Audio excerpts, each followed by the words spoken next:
If you think the cure for loneliness after divorce is to drown it out with more people, more noise, and more distractions, you would be wrong. Have you ever found yourself at a crowded bar or party? You're surrounded by people and you still feel invisible? Well, there's a reason for that. Loneliness has nothing to do with being around a bunch of people and everything to do with what's going on in the 6 inches between your ears. And in this video, I'll share the exact mindset shift and the small, sometimes awkward habits that'll turn alone from a life sentence into something you can call your superpower. By the way, my name is Alan. Now, I'm not a psychiatrist or therapist, anything like that.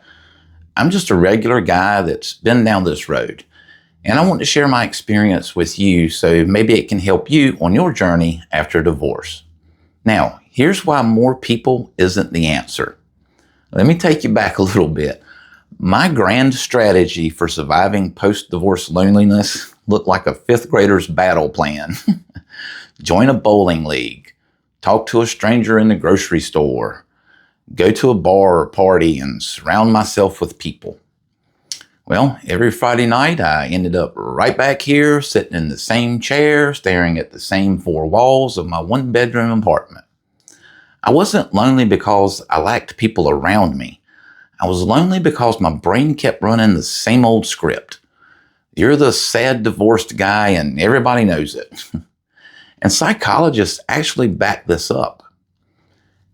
People who tie their self-worth to social validation get emotional whiplash when things go quiet, even if they technically have friends. I was trying to insert myself into other people's lives to not feel lonely. Well, it didn't work. That's when I realized when you let other people's schedules dictate your happiness, you basically hand them the remote control to your life. And I wanted that remote back. But the real turning point didn't come at a bar or a party. It came in the middle of nowhere, in the middle of the woods with no cell service. One Saturday, I couldn't take the silence anymore. So I grabbed a water bottle, threw it in my backpack, and drove to the local state park. 45 minutes later, I found myself standing in front of a perfectly still lake. No phone service, no rescue party, just me.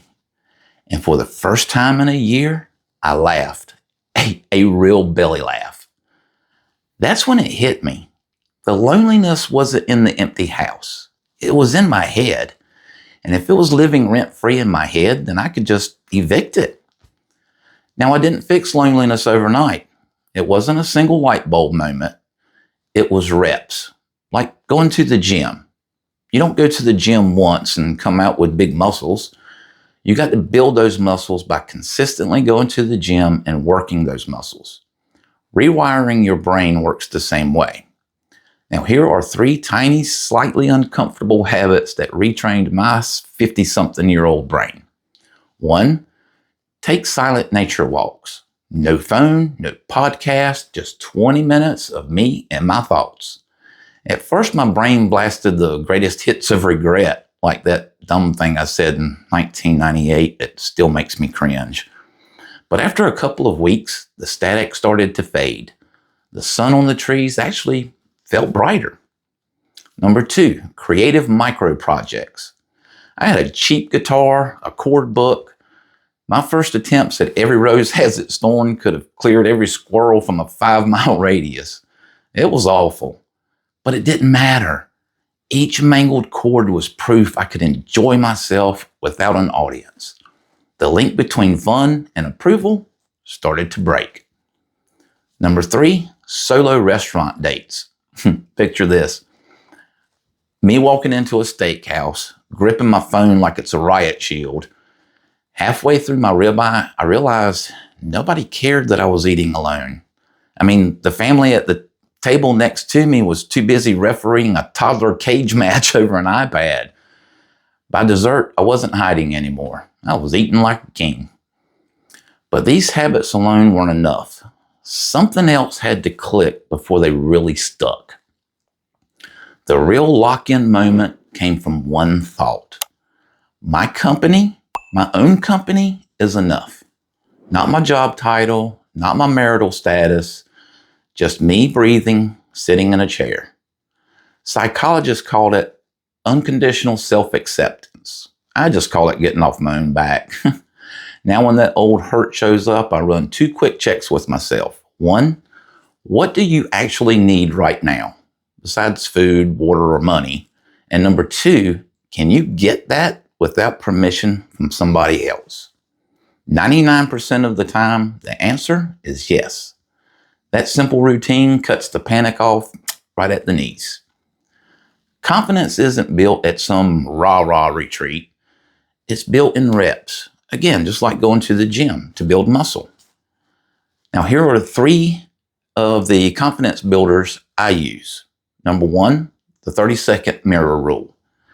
I look myself in the eye every morning, and at first I felt like De Niro in Taxi Driver. You talking to me? Now it feels like checking in with an old friend. Secondly, the table for one. Once a month, I go to a restaurant alone.